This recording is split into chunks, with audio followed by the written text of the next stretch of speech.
Hey,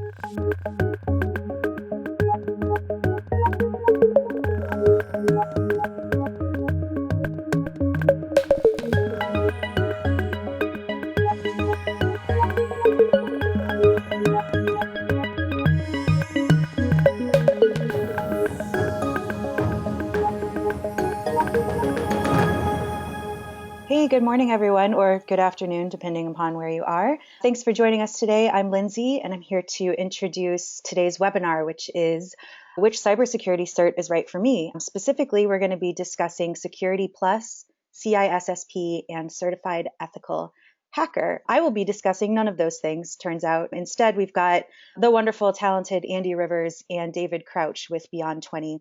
Andy's going to be leading the conversation mostly today. He's our resident security guru. He was with the University of Tennessee for about 10 years, served as the associate CIO there for a bit, spent about 4 years running the security department there. So he's got a lot of knowledge, and he's worked with each of these three certs specifically and is going to run through how are they the same, how are they different, depending on what your position is or what your interests are, which one of these certs might be the best place for you to start, and what a good path might be if you want to take more than one. So with that said, if you have any questions throughout the discussion today, go ahead and put them in the chat box. I'm going to be monitoring that as we go through, and I'll pass those along to Andy and David, who will answer them for you. So Andy, if you would take it from here, tell us a little bit about Beyond 20 and then on to security certs. Excellent. Thank you for the wonderful intro there, Lindsay. So yeah, we'll kind of talk about Beyond 20. One of the things that talk about first here, let me kind of get the thing going, was just kind of let you know what's in store for you today. Was one of the things we talked about was the certifications of, start out with why should you even care? Why should you care about these security certs? Why should we care about cybersecurity in general? We're going to kind of go over each one of these sort of industry-leading certifications now, talk about what's involved in each one of them, as well as, some of the differences. And as Lindsay kind of said in the intro was, based upon your role or your interest, which ones would be the best fit for you. And then sort of talk about, okay, you've attended this fantastic webinar, now where do you go from here? And we'll kind of have some of those discussions there at the end. To give you a little bit of idea of about Beyond 20, Beyond 20 is, as we describe, a 360-degree IT service management consulting company. And so what I mean by 360-degree is the fact that we do training, we do consulting, as well as tool implementation. So we can help you do the full gambit of everything within that. So that's ITIL, project management, waterfall, agile, all the way down to tool implementation. So we are a Sharewell partner, so we can do Sharewell IT service management tools, so we do a lot of that. We're also a Microsoft Gold partner, so we do a lot of work with Project and SharePoint. So all these things that it takes to say, okay, let's understand IT service management, understand best practices, get some guidance on it with consulting, all the way down to let's build it out so the tool is helping us carry these things out day in and day out. So that's pretty much what we do here at Beyond 20.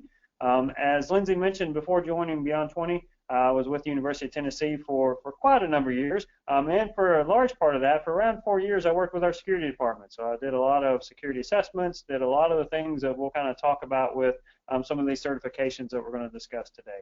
I'm also I'm fortunate enough to have David Crouch join me here today, so he's one of the members of our team, and I'll let him introduce himself. Hello, this is David Crouch. I am a consultant and also a trainer here at Beyond 20. Prior to coming to Beyond 20, I spent many years at Johns Hopkins, where both on the university side and on our healthcare side, both of which had very high levels of security requirements, but we're different in some ways as well. So glad to be here today. Yeah. So I'm glad David was able to join us and fit into the schedule, because I'm looking forward to maybe some of the discussions, because I know how some of the challenges we had in hiring, and the fact that it was so open and you had academic freedom. I can only imagine balancing that versus the security requirements of the hospital probably brought on a lot of unique challenges within Johns Hopkins. So, one of the first things we want to talk about is why should you care? Why should we even care about this concept by cybersecurity and getting training for ourselves? So for that, I'll put the onus here on David this quarter to say, why should people care about this? I mean, in this day and age, security is really no longer something that's relegated to kind of the IT security spooks who are hidden in the basement or behind the closed doors. I think every consummate IT leader and professional really needs to have some basis in IT security. Everybody needs to know how to protect their environment, and by that I mean, their people, their information assets, and their technology assets. And then certainly every leader, whether you're deep in the security world or leading a department or a unit, needs to know how to make the right product and vendor decisions. Yeah, as you're saying there, it's such an integral part of everything that we do now. It's not that the organizations that we see that still struggle with it have a little bit what you described there in the mindset. They still assume the security, the spooks or whoever kind of down in the basement are taking care of security and we don't have to worry about it. And you can't have that mindset anymore, that this mindset is that security impacts all of us. It impacts everything that we do. We very recently got asked, hey, Beyond 20, we know you do ITIL, you do IT service management, you do Agile. How did security come up? How does security fit in that? And it's because security is an integral part of service management now. So you can't do service management and not consider security now. Well, let me rephrase that. You can't do it well. And so I'm sure there's still a lot of people out there doing it, maybe not considering it, but I would question how well and how effective they actually are. And you see that a lot in a lot of organizations where there's this tension between the operational side of things trying to improve their processes and security trying to make sure they put all these controls in place. And there's this tension there instead of both of them sort of coming together to work together to get those commonalities implemented. Yeah, certainly, from my perspective, if you are more on the business side, running an organization, at a very minimum, you need to have an appreciation of security and maybe a little bit of depth, enough depth to understand what are the critical areas and how to have those conversations with those IT security experts when you're developing a new service, when you are trying to protect some of your physical environment, your hardware and your software. You at least need to know which areas to address and the right questions to ask. Yeah, I think that's a great way of putting it. If you're a decision maker now, you have to have these understandings so that you can make those decisions that you need to make. You can't go into them blind. You need to be able to support the process. You at least need to be able to contribute in the conversation and not just sort of blindly follow, what's being told to you. It may be great information. You may have fantastic teams, but you still need to contribute. You still need to understand it and have at least some of these fundamental understandings that we're going to talk about that come through with some of these certifications. So, part of this that kind of goes along with it, why should you care? And a big piece of it is this idea of usability versus security. So, as I mentioned, there's sometimes that tension between, like the operations side and security, or security and really basically everybody else or every other part of the organization. And so part of this comes down to that sort of, that balance between usability and security. And that is that we want to make sure things are still usable and they're still secure while we use them, but we don't want to make them so secure that we can't use them, that we can't carry out those outcomes that the business needs to have done. And so we're constantly trying to strike that balance. And if we don't strike that balance, if you don't have some sort of base knowledge of that, you're not able to contribute in that conversation. You're almost sort of left on the sideline. You're on the sideline of these conversations, whereas you may be complaining, why did security do this? Why did they say that? Or maybe you're on the other side. You're on security going, hey, why isn't operations doing this? We don't understand why they're not buying into this and putting these controls in place. If you don't understand both sides, you're basically sort of stuck on the sideline. You're on the sideline. You're not participating in the conversation. So, one of the things you want to be able to do is actually contribute both for your own sanity as well as moving your organization forward. Yeah, I know that for me, before I even knew anything about the IT security certifications, I had done extensive graduate school training, did a master's degree in IT, and it was really, really important for me to have a full semester on IT security. I did not learn in that class how to be an expert in executing all of these processes, but I did get enough information to have a competent conversation with the folks in the organization who do that on a day-to-day basis. Yeah, and I think that's it's encouraging. It also lends weight to the conversation we're having today and the fact that a lot of academic institutions have recognized the importance of that. So they're grad schools. I had one when I took mine. You mentioned you had yours. So most of the master's degrees now that involve anything around information technology have some sort of security class. Hopefully they're becoming more and more like yours, where I think you said it was required. Mine, I had to choose it as an elective. So hopefully we're getting a little bit more and more, maybe that's part of the required curriculum, but at least it's there. At least they're recognizing that. And, part of talking about these certifications is that recognition of within the industry that, hey, we need to have that knowledge. We need to have this training so that we can contribute and help out in our organizations. part of that, so part of the reason some of you may be here is because it may actually be required where you work. So it may be required for your position to do it. We're located here in the DC area, and one of the common sort of things that comes up a lot is the new DoD. So the DoD 8570 said, hey, for these level of positions, you should have one or more of these certifications to prove that you have the knowledge and competencies that are required within that position. And part of the knowledge and competencies includes cybersecurity. And so today we're not going to go hugely in depth in the DoD 8570. That's probably a webinar unto itself. But that's one of those things that we're seeing as a growing trend that, they're required for a position. One of the things, as we're doing research for the webinar, we noticed that the Washington Post even had a quote where they came out and said 56% of the contractors in this area dealing with cybersecurity were required to have a CISSP.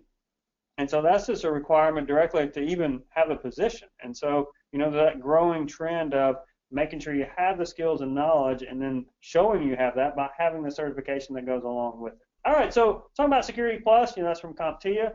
That's one of the main ones within our industry. Another big one is the CISSP. So that's another major industry one that's recognized.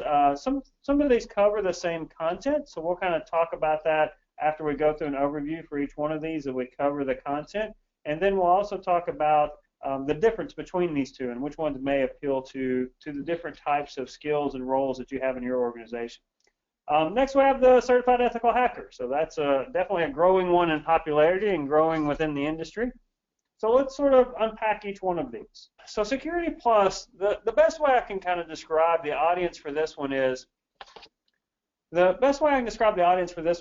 general IT. So if you are within IT, I don't know how you could be in IT for 2 years and not have come into contact with some security thing. So, the way they word it within the certification is to say, hey, recommended experience of 2 years with, security focus. But most of us, if you're in IT, you've been exposed to security in some form or fashion. So most of us meet that 2-year requirement, so most of us don't struggle with that one too much. But this is a good one to get started within security. So it's a good one to kind of get your base knowledge under you. It covers, we're on the next slide, we kind of cover the areas, but it covers the core content that you need to know around information security. The exam for this one, it's 90 questions or up to 90. So if you get a passing score, it may end early, so they kind of do an adaptive testing approach. The exam length is 90 minutes. They also have, traditional multiple choice, and they also have what they call these performance-based exams. So the performance-based exams are where you get some scenario, and you have to, maybe drag and drop certain things to put them in the correct category. So, physical controls versus access controls, where do these fit within particular categories. You may even have to understand how to put certain security controls on maybe like a wireless access point, or how would you design a particular network that includes a wireless network. So you have to do some of these performance-based things. And when we mean performance-based, they're more drag and drop than if you've ever taken your CCNA or some of those where you actually have to log in and sort of emulate the router. It's not that hands-on. It's more, think of drag and drop. And so it's more of a way to show that you have the skills and knowledge than just merely multiple choice.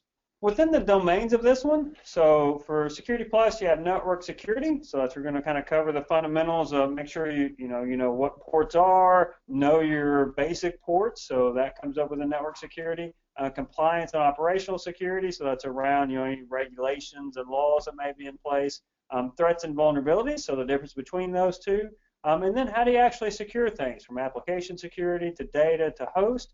And then they talk about access control and identity management. So how do we handle those types of things? And then go on to cryptography. So you fundamentally understand the difference between symmetrical and asymmetrical cryptography, the different algorithms, the most popular ones, which ones are vulnerable, which ones you should probably no longer use anymore, and which ones are preferred. And so you get a good base understanding of all these security concepts as you go through. The next one we're going to talk about is the CISSP. So the CISSP is primarily around what they kind of describe as a management focus. So this is one where it's more within the security professionals of the organization. So maybe it's in management, maybe it's security auditors, maybe security assessors. All of those can benefit from having the CISSP.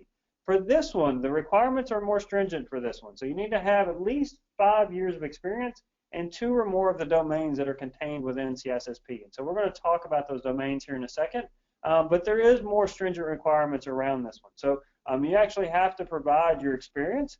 They validate that. They can validate it internally themselves, or they also have a recommended program where you can have someone that already is a current CISSP validate you and vouch for your credentials and meet that recommended experience that way. The exam for this one, the exam's a doozy. So it's 250 questions.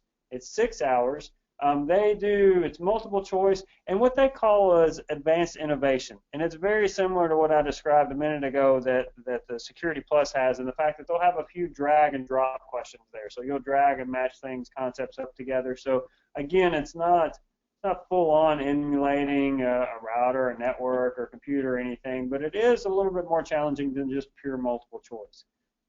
This one, as I mentioned, is a daunting exam because you just think of 250 questions.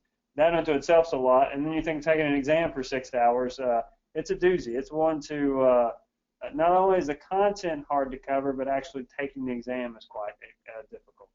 We talk about the areas that the CISSP covers. So we got security and risk assessment, asset security, security engineering, communications and network security. So you're seeing probably already some overlap between some of the things that we talked about with Security Plus. We talk about identity and access management, security assessment and testing, security operations, software development security. So all of these are the general topics that you cover within the CISSP. What you'll find is there's overlap with the Security Plus one. This one typically maybe isn't quite in the nuts and bolts of things as Security Plus. So, I've heard CISSP described as it's an inch deep and a mile wide. So you need to know all of these things. You need to know them. You need to understand them. But you may not go quite as in-depth as maybe you do on Security Plus or even Certified Ethical Hacker. So you do have to cover a lot of content. So this one's a really good class, as I described, management focus.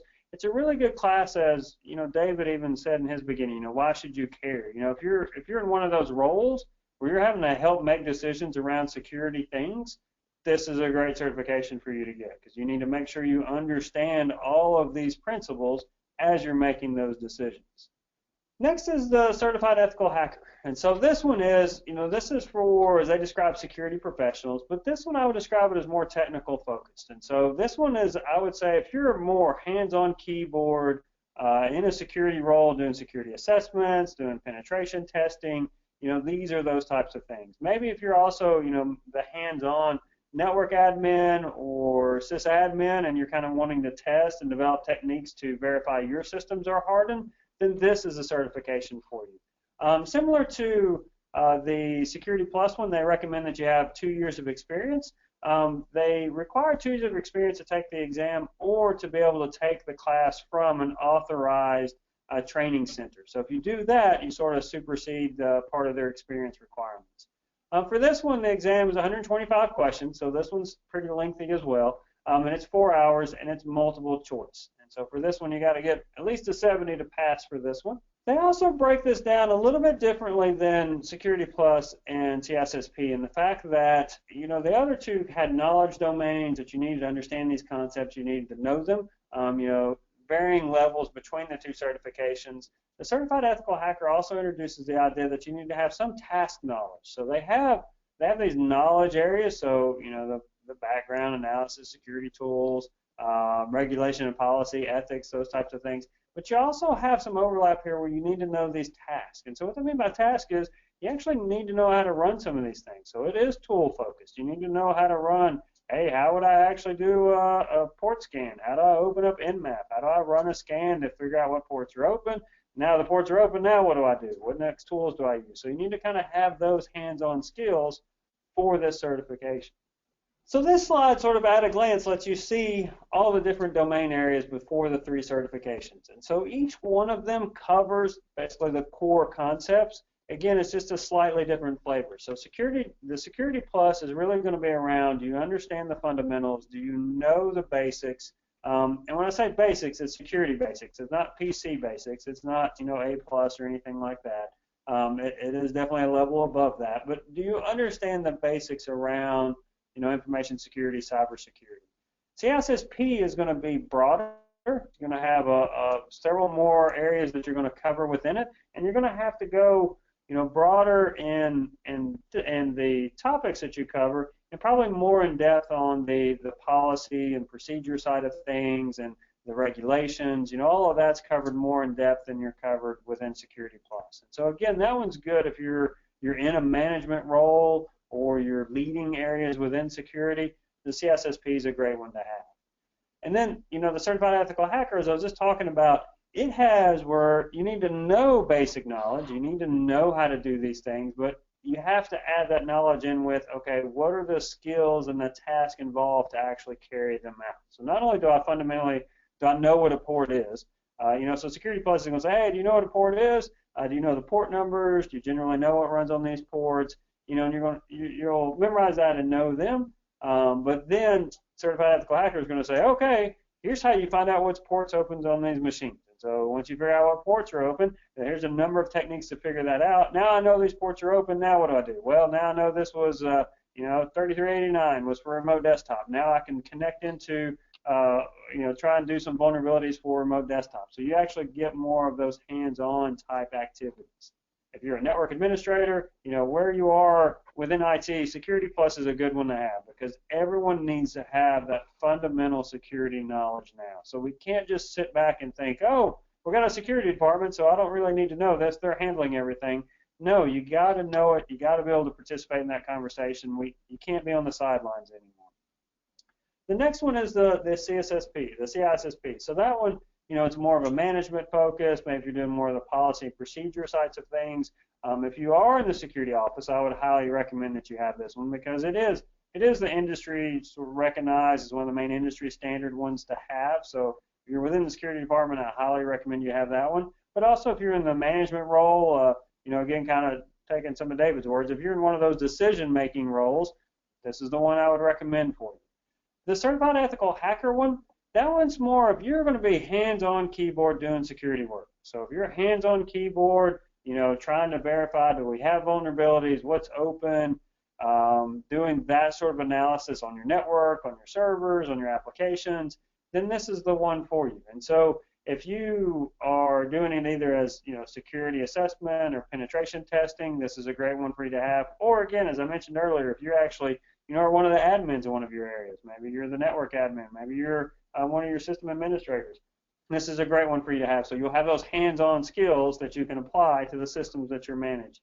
So we kind of talk through these. And so the next thing is, okay, where do we go from here? What do I do? How do I take this kind of understanding now that you know what these three certifications are, generally what they cover? Now what do you do? So if you're in leadership, if you're in management, probably your direct route is to look at the CISSP certification. So it's a one that will directly apply. You can use it.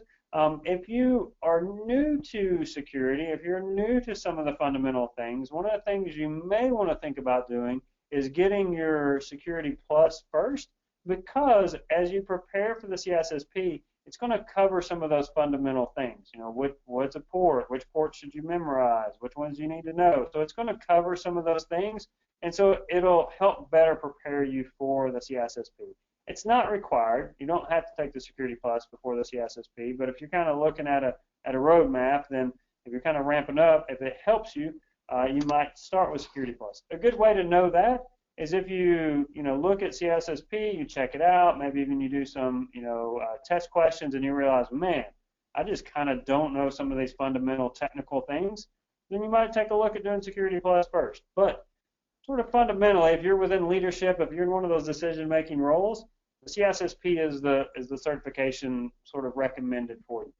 One of the questions we get, we do a lot with PMI. So we do a lot with PMI, and we have several project managers on our team, and we work with many more other project managers. So we commonly get asked, okay, hey, how do these things match to what would a project manager take? If I'm a project manager, which one of these would I recommend taking? So I'd recommend, similar to the leadership one, I'd recommend taking the CISSP one. So that's a good, it's a broad, in-depth sort of look at the main security concepts.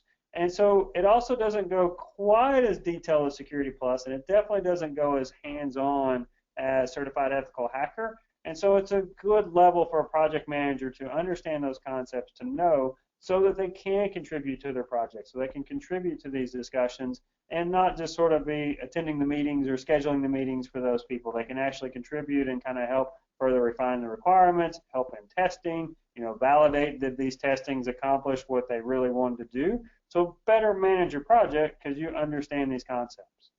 If you're within IT, let's say you're the SAN administrator, maybe you're on the service desk, then I would recommend Security Plus. That's a great one to start out with. It's a good one, has knowledge that everyone within IT should have. So if you're looking at, I'm just a generalist within IT, maybe you're a developer, these are sort of roles within IT, but they're not specific within security. I would recommend taking a look at the Security Plus certification.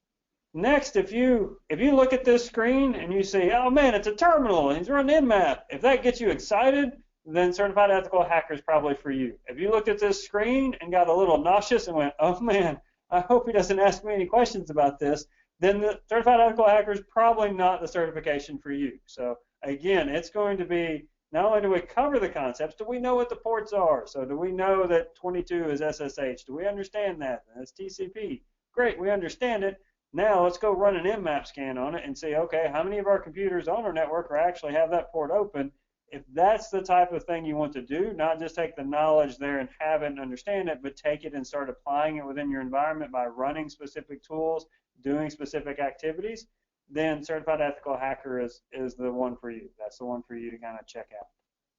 So that was an overview of the three major certifications that are out there now in the industry. Hopefully we have sort of scratched the itch a little bit for you as to what those certifications are, which ones you might pursue depending on where you are within IT, where you are within your organization.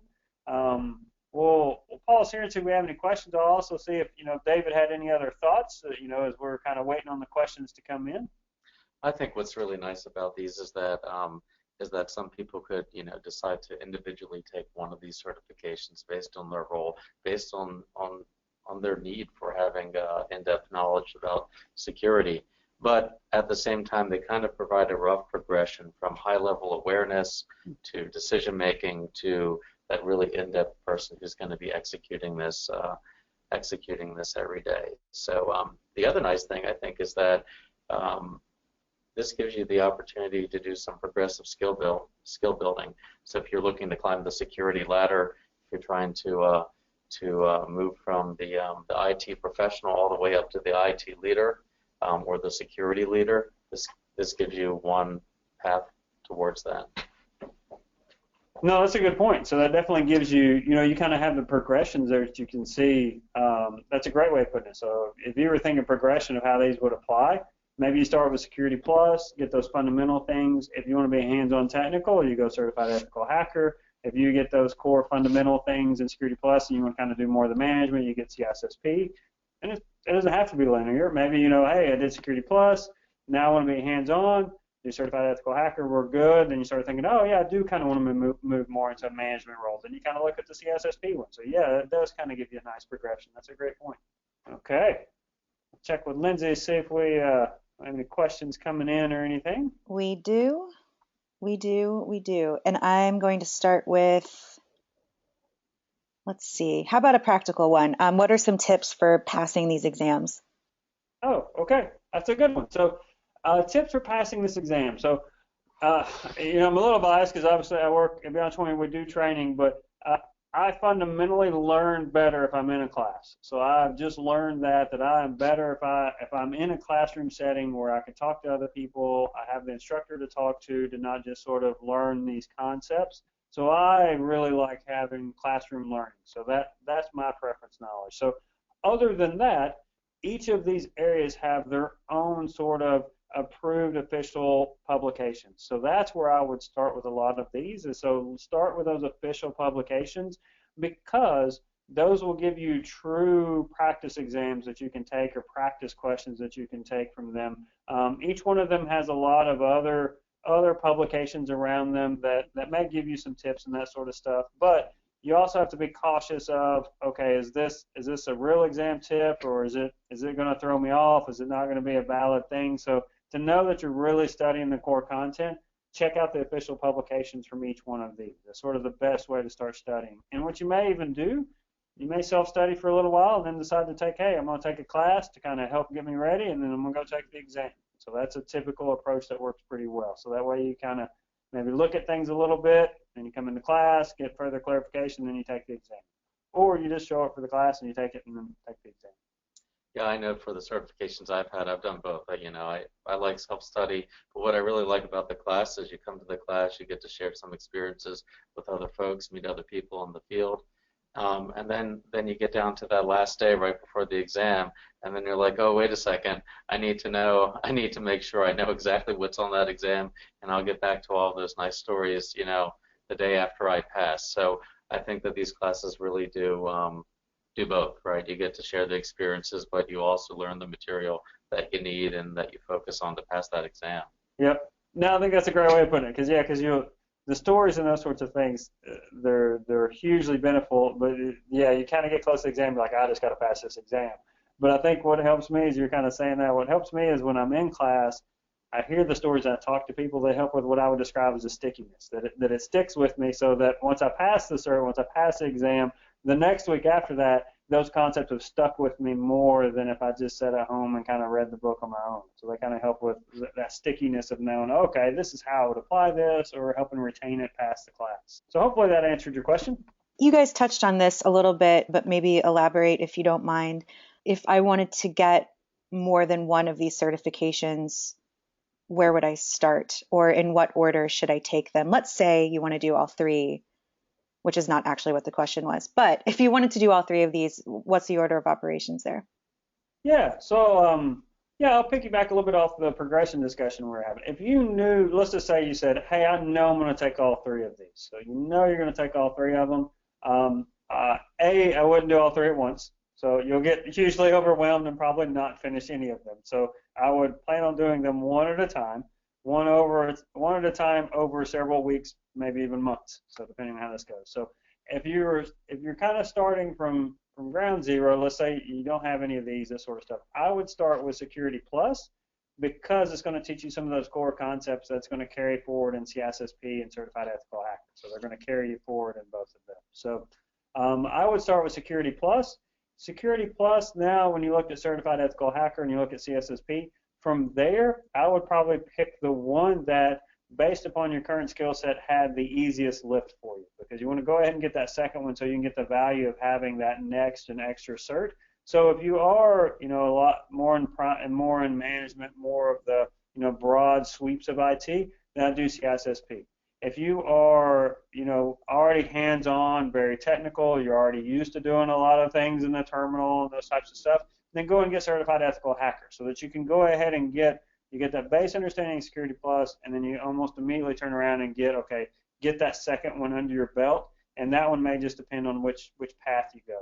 Then once you get that second one, then you're going to have somewhat of a lift of study anyway, so do that lift of studying, whether it be the CISSP or Certified Ethical Hacker. But I think either route you go, starting with Security Plus is a good start. And again, I'll probably jump in there too. None of them are required for the other. So if you just want CISSP, you just want Certified Ethical Hacker, I want to make sure I don't paint the picture that you have to do Security Plus. It's just one of those, as you go and you prepare and you get the knowledge, you're going to cover probably 70% of it anyway, so you can just study that extra 30%, go ahead and get it, and then go get the other two. Cool. So here's one more for you guys. Is there any reason management would want to go back and take Certified Ethical Hacker? Would that benefit someone in a management position, or is that not worth the time? I would say I'll give you the general answer of it depends. So the reason it depends is if where you are within management, what your role is. If you are managing a technical team, then yeah, you'll probably get some benefit from going back and doing it, so you can understand what the tools are, you can understand the outputs from it. So let's say you directly manage the network team. Understanding some of these tools, the outputs, is going to help you better manage that team, so that when your team comes to you and says, hey, we just ran this report, we just got this information, you better understand it, you better internalize it, you better understand how they got it. So you'll be very, it will benefit you in that case. If you're already fairly far up in management and you don't do a whole lot of hands-on technical things, I'm not sure it would benefit you as much on a day-to-day basis. So, if you are already in a role where you don't do a lot of hands-on adminning or even interfacing directly with people that do that role, what you'll end up doing is learning very technical skills that are useful, but you're not going to get a chance to apply them much on a daily basis. So whereas if you were in that management role that maybe doesn't do the hands-on technical anymore, but they probably do a lot more of the things that fall within CISSP. So that's the one where I'd recommend them kind of going for the CISSP rather than maybe the Certified Ethical Hacker. Cool. That's all I got. Okay. Onward. If any other questions come in, feel free to, I'm going to have my email address here in a minute so you can let us know that. But just to kind of let you know, we talked about these. So here's some of our upcoming training. Our security classes are very popular. They fill up very quickly. So the next ones we have are listed here. So we got Security Plus coming at the end of April. We got our CISSP in May. And then we got our Certified Ethical Hacker after that in May as well. So you can check out our websites. Maybe we might have some slots come available. We have classes before then, but most of them are already booked up. So these are the ones we know are open. Please check those out. If any of them work for you, we'd love to have you in our class. We also have some upcoming webinars. Hopefully this one was useful for you. But we have some other ones. So on the 28th, we have Managing the Myths, Mysteries, and Misconceptions around ITIL. So if you want to come learn more around ITIL, maybe learn more about what it's intended to be, maybe not necessarily what it's become within your particular organization. So come learn, what it's really supposed to be, and to help manage some of those myths and mysteries that pop up around it. And then on the 12th, we have the Understanding the New Project Management Law and which certifications you should get as a result. So come learn more about, the project management side, what's happening now, and what certifications would be beneficial for you to obtain. With that, hopefully we've helped you out here today. If you have any other questions or comments, feel free to email me directly. So my email address is up there. Also, at any time, feel free to reach out to us on our website. We also have a very active YouTube channel, so please check it out. See if we have any videos there that would be of interest to you. With that is all that we have for today. So I'll turn it over to Lindsay just to see if she has any other announcements or questions. I got nothing. Okay. Well, thank you for your time today, and have a great afternoon. Thanks, guys.